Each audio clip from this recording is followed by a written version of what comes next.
Hello, everyone. Today I'm joined by Emeritus Professor of Philosophy David Benatar from the University of Cape Town, author of the recent book Very Practical Ethics, Engaging Everyday Moral Questions, published by Oxford University Press, and anti-natalist content creator Steve Godfrey, who is a blogger and YouTuber. Welcome to the channel, Professor Benatar and Steve. Thank you very much. Cheers, mate. To frame the discussion, we wanted to have a discussion on some areas that may not have been probed in sufficient details in past interviews, and we are here to clarify your views, Professor Benatar. Is this correct? Yes, correct. Thank you very much for the opportunity. Yeah, thanks for coming on. And so how about we just jump right into it? First topic of discussion is on the definitions of anti-natalism and this ideology, if you want to call it that, of efilism. Steve, you want to help with this? Sure. And I'd also just like to thank Professor Benatar for this opportunity. I appreciate you giving us your time as well. Cheers, man. Thank you.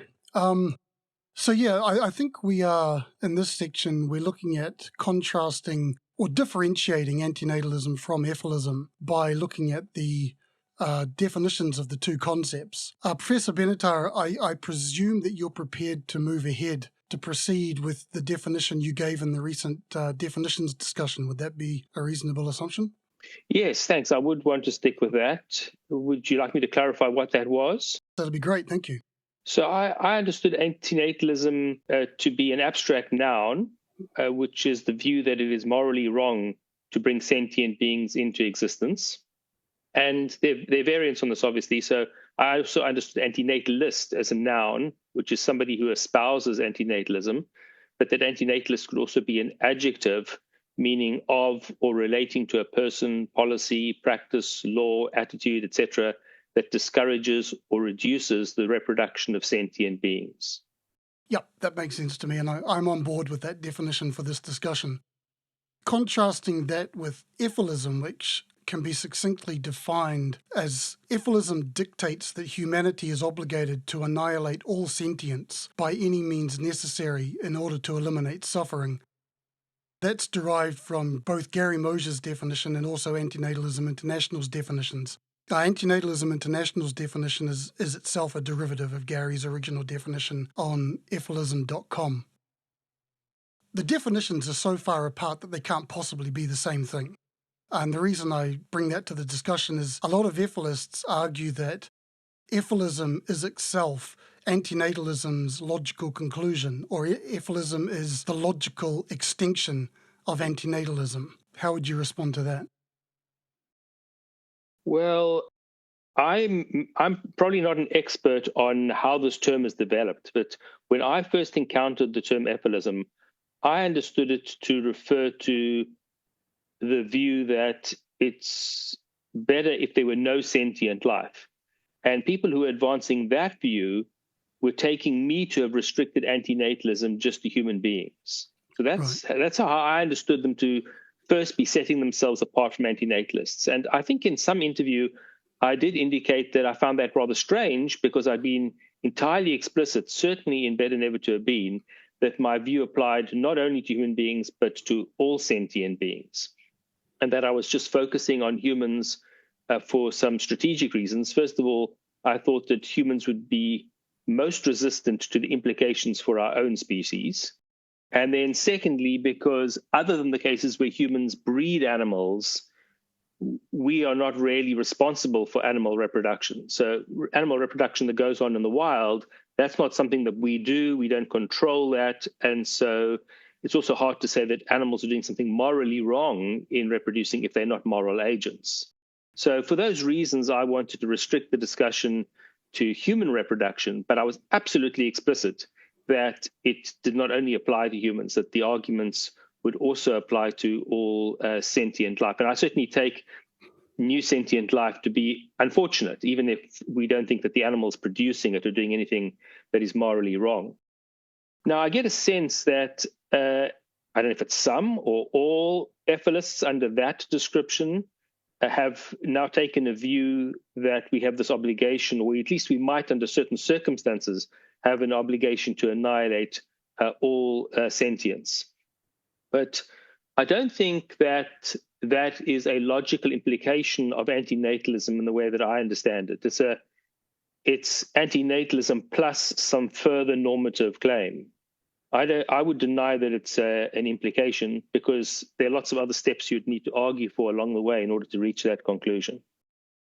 I would agree with that. I think the ephilist, the way I've described efilism as compared to antinatalism has been antinatalism is concerned with the bringing into existence, whereas efilism is concerned with bringing out of existence. And I think in that sense they're completely different things. And also, I think it's common knowledge. Everybody understands that in Better Never to Have Been, you were focused on human reproduction. I think one of the reasons you gave was it's just easier to talk about that. But you did say that your arguments do apply to all sentient beings. I understand that the asymmetry applies to all sentient beings, but as you've defined antinatalism, which reads to me like a moral imperative, does that also extend to all sentient beings? Good. So it is important to recognize that in Better Never to Have Been, there are different stages to the argument. So the first stage, through the axiological asymmetry, is to show that it's always a harm to come into existence. But showing that it's always a harm to come into existence is not yet to establish that it is wrong to bring a new being into existence. So I do consider the possibility that life would contain a very, very small amount of harm, in which case it would still be a harm to come into existence, but it might be that other benefits to other people from creating somebody were sufficiently great that you could warrant creating somebody because of the very small cost to that person. It's only when you get to the point of the argument where you realize just how bad it is to come into existence that the interests of existing people in having new people brought into existence don't seem to outweigh those costs. So the argument comes in stages. It's certainly true that the axiological asymmetry would apply to humans and to all other sentient beings. But when we come to claims about it being wrong to reproduce, that you're doing something morally wrong, well, that now requires some kind of moral agency. And humans typically have that agency. At least very many animals, maybe all animals, non-human animals, do not have that agency. And so we might regard their reproduction as being unfortunate. We might even regard it as what some philosophers have called prevent-worthy. But it would be very difficult to make the claim that those animals are doing something wrong in reproducing. So that being the case, it would seem to me that's beyond the scope of your definition of antinatalism as you stated it. Yes, because if antinatalism is the view that it's morally wrong to bring sentient beings into existence, then that would not apply to animals reproducing by themselves, but it would apply to our breeding animals, because then we are bringing sentient beings into existence, and that would fall under the scope of the view that it would be wrong to do it. Mark, anything you want to jump in here on? Yeah, I'm worried about going into a tangent, but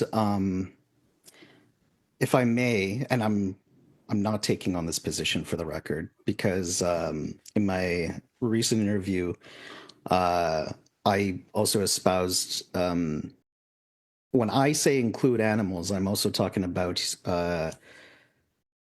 moral agents creating moral patients or moral subjects into existence. However,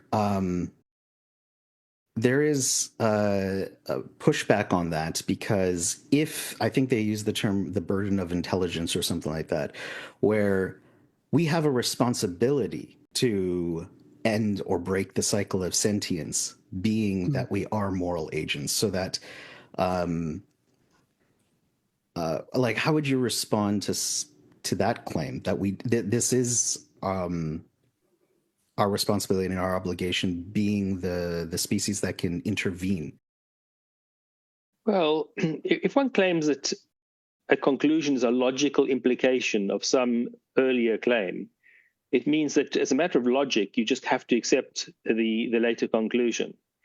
But in this case, there are a whole variety of steps that need to be taken. In other words, there are a whole variety of other premises that need to be added to the antinatalist view before you could possibly reach the conclusion that we have an obligation to end all sentient life. And those premises are all contentious ones. What we would want at the outset is for those premises to be presented to us for evaluation. But in the absence of that being done, and perhaps it has been done, I'm just not aware of them doing that, of the ethicists doing that.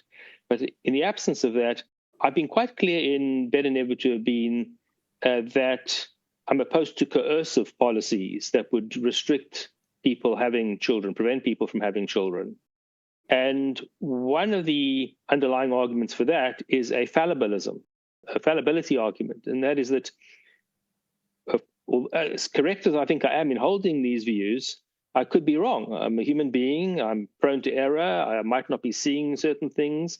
And if I were to impose my views on other people, they might well suffer the costs of my being wrong. Now, this is a view that has to apply to all different conceptions of what we ought to be doing. So, for example, you have theists versus atheists, and people who think that abortions are wrong and people who think that abortions are permissible. You've got a whole array of views. And if some people impose their views on others and use the coercive power of the law to do so, and they are mistaken, then they're going to be doing something really seriously bad to other people. And so what this recognition of human fallibility does is it says, you've got to be a little humble in your views. You might have convictions. That's fine to have convictions. But people on the other side are going to have convictions that are at least as strong as yours. And if the fact that you've got a very strong conviction now entitles you to use coercive power over them, then they're going to say, because they've got a very strong conviction, they can use coercive power over you. And that is just going to lead to a much worse world than a world where at the political level, we exercise tolerance and we only use the coercive power of the law in highly restrictive cases. That's a much better world than where whoever's got the power enforces their will on everybody else. Yeah, I've made a similar argument historically as well to the ethicists that if they were to somehow get into a position where they could be in a position of power to execute this responsibility to manufacture the exit strategy, well, there are other people who don't want to die. And so they would probably have a right to be just as forceful against the ethicists who wanted to achieve that. And as you say, it would just create chaos. It would turn into a totalitarian nightmare. Or a civil war of some kind. Oh, absolutely, absolutely. Any variety of horrific outcomes that could result. And in fact, human history is littered with examples of ideologies that have sought to impose themselves. And they've been very often benevolent ideologies. They're aiming at some good. They are committed to some conception of what would be good. And yet, because they are willing to use any means to bring that about, they tend to do absolutely awful things in pursuit of their ideal state. That's not been good in the past. There's no reason to think it's going to be any better in the future. This time it'll be different. Well, that's the common mistake that people make, is they think they are somehow exceptional. Of course, this view that we've got a duty to annihilate all things also presupposes very extensive views of what our duties are. And those kinds of views are controversial. They're controversial even when you are benefiting people in ways that they would like to be benefited. But they're going to be even more controversial where you think that your duty, your very extensive duty, extends to doing horrific things to people, like killing them or torturing them or exterminating them in some other way. I agree with you, and again, that to me comes down to what I've looked at the argumentation underlining efilism. My primary objection to the efilist position is that it's such an extraordinary conclusion to mandate a responsibility on humanity to annihilate all sentience, to eliminate suffering. That is such an extraordinary conclusion. You really need to have bulletproof reasoning for that, and the reasoning just isn't there. It basically boils down to suffering and the cause of suffering, which they say DNA is the cause of suffering. That's the product of a wasteful, failed and undesigned experiment. That's P1. P2, humans have the capacity to manufacture the exit strategy for life. Therefore, conclusion, humans have a responsibility to execute that exit strategy. And for me, that leap from the premises to the conclusion, it's unjustified. It's too big. Yes, I think there's a big leap there, but even the second premise is problematic. because Yes. it's not clear that we do have the capacity to end all sentient life. What's much more likely is that we would, if we tried to do this, end vast amounts of sentient life, but not all of it. And then you would have had all the suffering that you've caused and all the death that you've caused. And because you haven't completed the job, because you're actually unable to complete the job, then sentience would be preserved and also then multiply from that point onwards. And so it's going to be a net cost rather than a net benefit.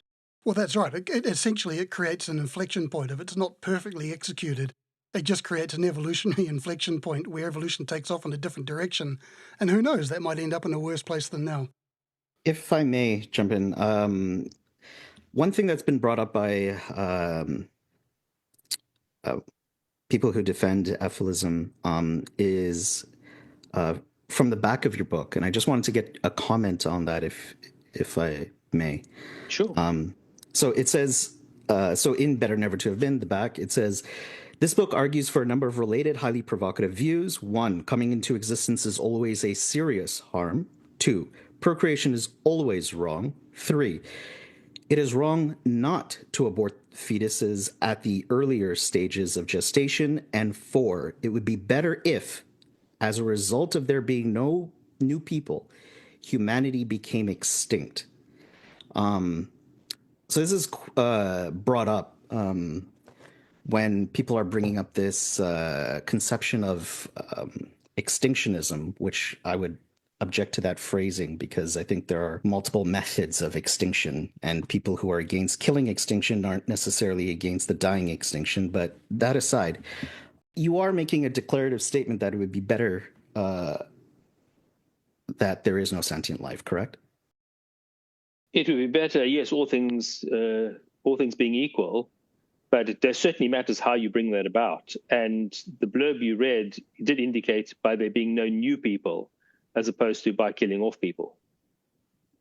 What is your objection to the different methods of extinction? And would you classify yourself as an extinctionist if you don't agree with one method? Well, again, it depends what you mean by extinctionist. It's such a vague term. People are starting to use that now, and Well, I think it matters how you bring about extinction, because killing off people and other animals is to do a very serious harm. It's to inflict a very serious harm, namely killing beings. Now, of course, there are philosophical views that deny that painless killing is bad, the Epicurean views. I just don't think that the balance of considerations support that kind of view. And the rejection of Epicureanism is very widespread. That doesn't mean that it's true, but it does mean that most people are not going to think that you can just move from an anti-natalist to a pro-mortalist position. If you want to now defend killing people to bring about extinction, you're going to have to jump over a lot of hurdles to do that, and those are not easy hurdles to clear. So I certainly think it matters how extinction comes about. What I've noticed in the anti-natalism sphere is that there is at least, I don't know if it's a vocal minority, but there's more conversation about pro-mortalism. And I'm just curious what you think about that. Well, I'm not sure I know of all the instances of the discussion that you're speaking about. I certainly have seen some in the philosophical literature. And I think it's absolutely fine to be raising those questions about whether antinatalism does imply pro-mortalism. There's been one author who has defended this in at least 2 papers, and I've responded on both those occasions to those arguments and made the case that antinatalism does not imply pro-mortalism, even if it's the case that antinatalism plus some other view, like perhaps Epicureanism, might have those implications. But there's a difference between antinatalism and some other view implying pro-mortalism and antinatalism by itself implying pro-mortalism. And it's that claim that I'm absolutely denying. If there are some people that want to redefine or try to frame antinatalism not as a normative but as a descriptive, that coming into existence is a harm or a serious harm, and they grant that, yes, we can have the ethical claim, but that antinatalism should include the descriptive because you need the descriptive to get to the normative. But if I just say that anti-natalism can be the descriptive, would that be, well, I don't know, like, what are your thoughts on that? If I just say anti-natalism is the view that coming into existence is a harm or a serious harm.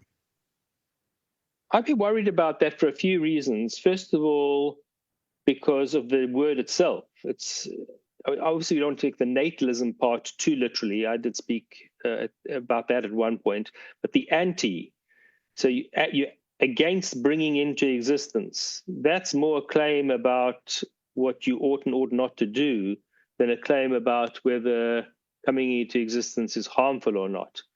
And the other point is that people can reach antinatalist conclusions via other routes. So they can do so, for example, by a risk argument or by a non-consent argument. And that need not rest on the view that coming into existence is always a net harm. So I think it's perfectly fine to recognize that one route to antinatalism is this axiological asymmetry and its implications, including the view that it's always a net harm to come into existence, always in practice a net harm to come into existence. But then let's just identify that as a separate claim that is sometimes used and sometimes not used to reach antinatalist conclusions. Thank you. Okay, so the next topic I'd like to bring up is talking about this red button thought experiment and differentiating between Smart's red button and efilism's red button. Steve, did you want to give a primer on this? So basically, my understanding is that Smart's benevolent world exploder was explicitly both instantaneous and painless. But efilism's red button, although it includes the benevolent world exploder, it also includes ending suffering at any cost. When people talk about the red button in antinatalist circles, I sometimes think the two get mixed up, and I think that most people feel, or most antinatalists believe, that the red button means anything goes. But there is an important distinction to be made between the benevolent world exploder and efilism's by any means necessary red button. Have I got that differentiation right, Professor? Smart's button is only instantaneous and painless. Am I correct on that? I think that's the paradigmatic case, yes. And he's advancing this as a criticism of negative utilitarianism, because he's saying, well, it would be an implication of negative utilitarianism that you should press the red button. And he takes that to be a reductio ad absurdum of negative utilitarianism. I mean, that's a theoretical implication. So now we need to think about, is antinatalism committed, at least theoretically, to either the benevolent world exploder, as you've imagined it, or to some other much more painful way of bringing about the end of all suffering? And what I've said is I don't think antinatalism does imply that, because antinatalism doesn't require you to inflict the harm of death on people per se. It doesn't do that. You're going to have to make a whole bunch of other arguments, as we were discussing earlier, to link antinatalism with a justification of that kind. And I think that those intermediate arguments don't work for numerous reasons, including the ones I was advancing earlier about fallibility. That this is immensely self-confident to believe that you can't possibly be wrong, and so you justified in inflicting at least all this death, but perhaps also vast amounts of suffering, simply because you believe that you could prevent more suffering in the long run by doing that. That isn't. It's unlikely to be in practice the way it would work, and also it is sort of morally problematic in my view because of the degree of infallibility that you attribute to yourself in making a decision of that kind. Yeah, and I think also going back to the definition of antinatalism, the view that it's morally wrong to bring sentient beings into existence, going from that to even to the benevolent world exploder, you need a whole lot of working to get from that definition to the benevolent world exploder. And then when you add on a by any means necessary annihilation, you need even more steps. Exactly. So, sorry, go ahead. No, I was just going to say, so that's how far removed it is from antinatalism. Correct. And so just give to one illustration, let's imagine you're both an antinatalist and a rights theorist, and you think that people have a right not to be killed, not to be murdered. Well, you don't get led then from antinatalism to the benevolent world exploder, because the rights of people not to be murdered is going to block that move. Now, you may argue that the rights view is incorrect, but that requires an argument. It's not just a direct implication from antinatalism. Yeah, that's right. I agree with you. Well, this is going on like if you were to ask the hypothetical, and I think this was one of the criticisms with your interview with George Martin. Some people were saying that in the hypothetical, if we grant the you could eliminate all life, and there's two cases. One where you have this type of black button where it's the extreme suffering for 24 hours and then it all ends, and then you have this red button, which, well, I mean, technically would entail, like, an efilist red button would allow for this this to end. If you grant the hypothetical, then would it not follow from a total consequentialist point of view, because you are ending all life, therefore you're breaking the cycle, therefore all suffering ends? But notice what you've done there is you first of all asked whether it's an implication of consequentialism, which is different from whether it's an implication of antinatalism.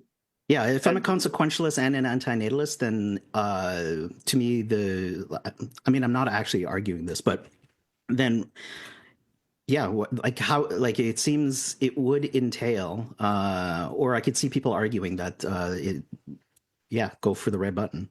Yeah, but we got to be clear about what's having this implication. So if somebody tells me that negative utilitarianism has that implication, and they might even tell me that negative utilitarianism might have the implication that you can press the red button even if it involves some suffering, as long as the amount of suffering that it causes is less than the amount of suffering that you prevent through the pushing of the button. If you tell me all that that's a theoretical implication of negative utilitarianism, I'll say, okay, well, that's an implication of negative utilitarianism. It doesn't tell you that's an implication of antinatalism. So that's the first point. The second point is there's a slippage that goes on where people want to note that in the hypothetical, you could press the red button, or you should press the red button. And then somehow they want to draw real world implications from the hypothetical. But just because it's true in a hypothetical case doesn't mean to say it's true in the real world. But that's exactly the slip that many people are wanting to make. And they think they're very clever because they present this hypothetical to you and recognize what the implication of that would be. But it's actually really unwise to think that you can move from the hypothetical to the real world, because the real world's completely unlike the hypothetical. So is it like a Trojan horse or a Motte and Bailey for? I don't know. That might even be attributing too much credence to it. You just got to recognize the difference between a hypothetical and the real world. And in the real world, you never know the things that you are purported to know in the hypothetical. And that's a very relevant variable when you're deciding about how to act in the real world.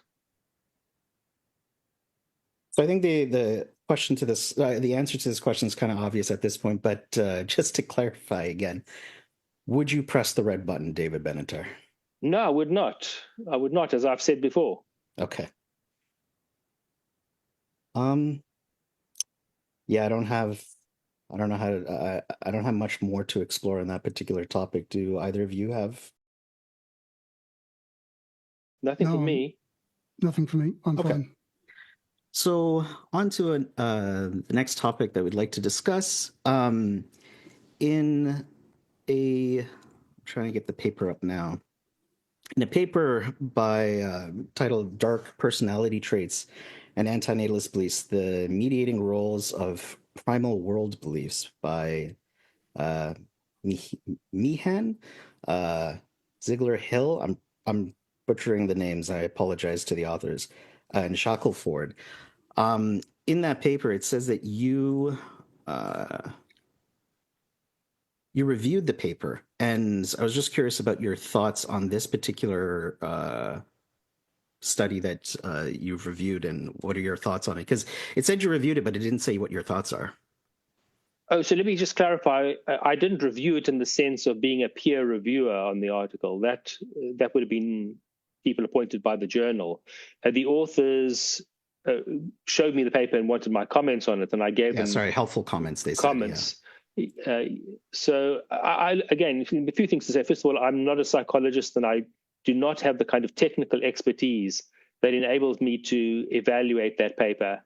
I'd actually discussed the earlier paper with them that they referred to, which had initially found this association between the dark triad traits and antinatalism. Oh, you're talking about, that's Phil Schoeniger's paper. Correct. And the results of that seemed so counterintuitive to me that I asked them what they made of it. And they then did their own study attempting to replicate those results, but adding the mediation considerations. And they more or less confirmed the earlier results, but then added some additional insights. And I must say, I still find the results very perplexing. I suspect there's something strange going on. I don't know what it is, and I'll be very interested to see psychologists using their skills to probe this further and see what it is that's going on. There are a few things. First of all, I have suggested they might want to look into an association between animal welfare considerations, in other words, humans who are concerned about animal rights or animal welfare, and the dark triad. Again, you would not expect any kind of association there. You would have thought the people who are concerned to prevent animal suffering would not be exhibiting dark triad features, but I would have expected exactly the same thing with regard to at least many versions of antinatalism. That's not what they found, and if they found that there were similar associations with regard to concerns for animals, I think that would give us even deeper concern about something in the methodology or the approach that is producing a perplexing result. There are also other features of the methodology that, at least on the surface of it, look strange to me. So here's one example. One of the primal beliefs is either an enticing or a dull primal world belief. And the way the authors describe that is perceiving the world as a fascinating and beautiful place where exploration is rewarded versus a dull and ugly place where explorations provide little return on investment. And that looks to me like a false dichotomy. Looks to me like it's glossing over a range of possibilities, because I think you could find the world fascinating and ugly as opposed to fascinating and beautiful. So these categories are categories that I'm a little suspicious of. But again, I'm not a psychologist. I'm not familiar with this literature. I would like to see more psychologists doing research into this and trying to work out what strange thing is going on in the production of these results, because it certainly seems strange to me. Thank you. Now, sorry, I should probably add, that's not to say that I don't think that some antinatalists probably do exhibit the dark triad features. In fact, the kinds of views we were describing earlier seem very compatible with the dark triad views. These views that we've been rejecting about you being justified in inflicting a large amount of suffering because you'll prevent more suffering down the line by doing that. That sort of view wouldn't surprise me to be associated with dark triad features. But if what you do is you're concerned about preventing suffering and you want to bring about it in a way that that does not involve yourself inflicting suffering on others, that's where it seems really strange that there's an association. Steve, I'd be curious about your thoughts on this too, because I think you've witnessed some of this stuff, and I don't know what your theories are or thoughts are on this matter. So what? Yeah, I'm just trying to think how to respond the quickest way. I think that what we see online with antinatalism does actually align with what these studies have found.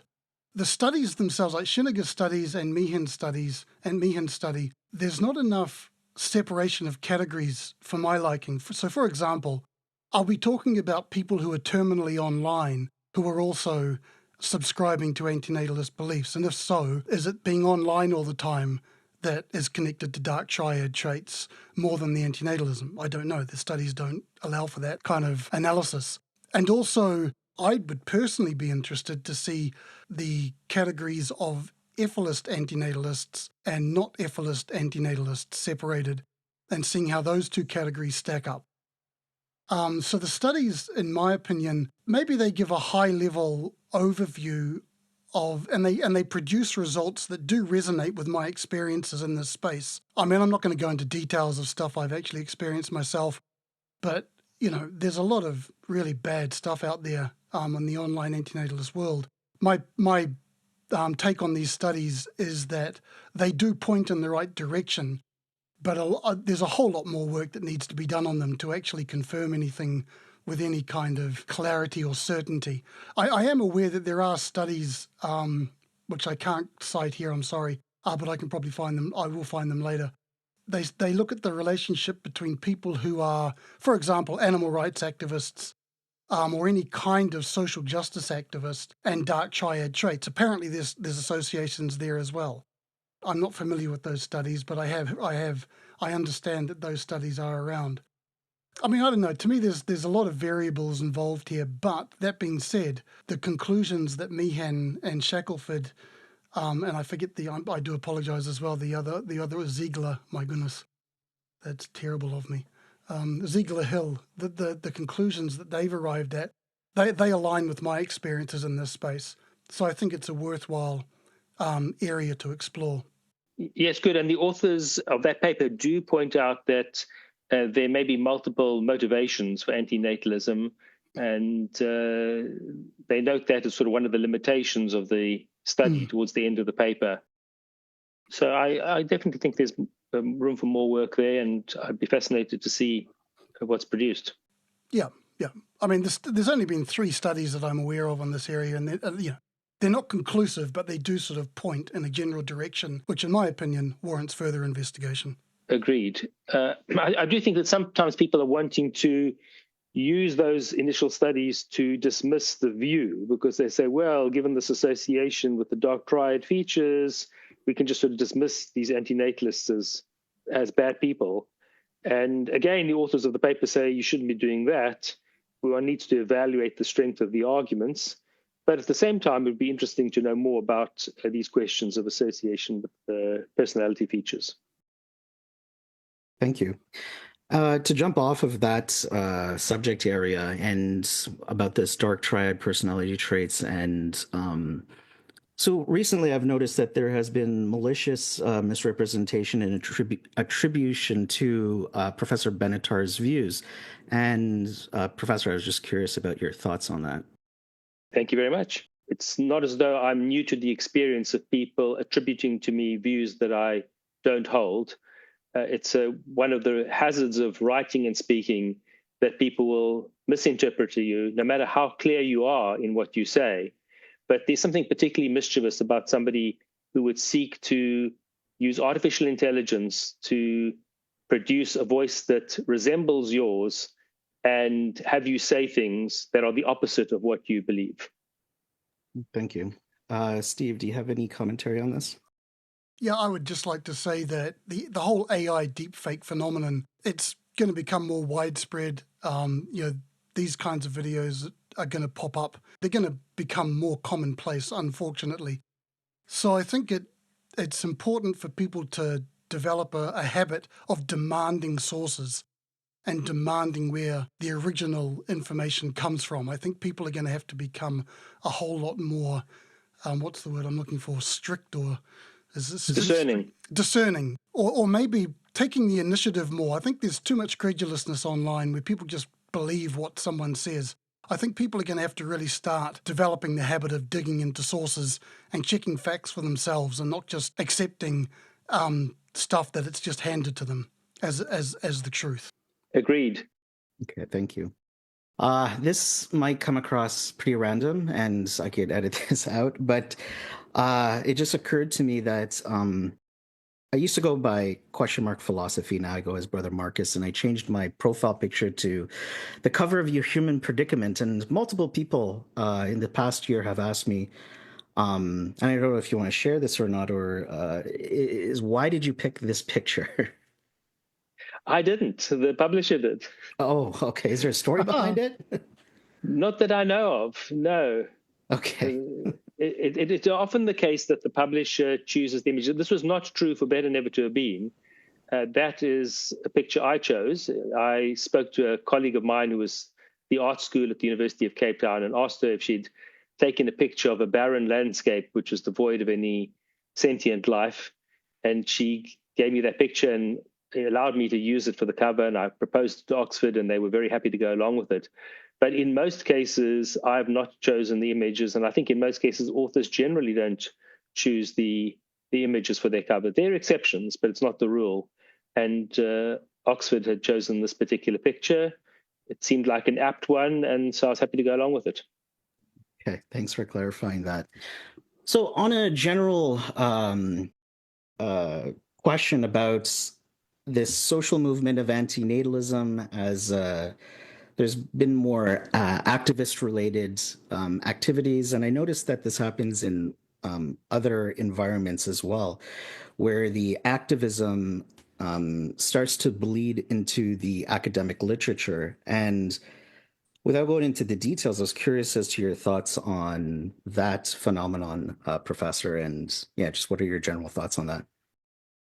Thanks. I can't comment on any specifics with regard to anti-natalist activism moving into academia, because I just don't know enough about that. In general, I think there's both a role for activism and for academic work, but I do worry when academic work really just becomes a manifestation of activism, because I think there can be tensions between the two. It's not that there's not a place for both, but academia needs to be making very fine distinctions and nuanced arguments. And those are not the kinds of things that go well on placards. They don't make good slogans. And what I would not like to see in any area, where it be this or questions about veganism, for example, that academia gets hijacked by activism. I think many academics don't differentiate between their role as an academic and their role as an activist. Again, I'm not even opposed to one person having both of those kinds of spheres to their life, but I do think it's a problem when academic work becomes activist. I think it loses some of the features of academia that it should retain. Thank you. Steve, do you have any commentary on that? Oh, no, I'm happy to leave it at that. Okay, was there anything else that we'd like to address? Not from my side. Yeah, I'm fine. Okay. So I just want to, I think we've touched on a lot of topics that I believe will give a lot of food for thought for people. And I want to thank you for your time, Professor Benatar, to clarify your views. And thank you, Steve, for coming on the channel as well, and sharing your thoughts as well. So thank you again. And yeah, that's all. Well, thanks to both of you for your interest and for your questions. I appreciate them. Likewise. Thank you, gentlemen. Cheers.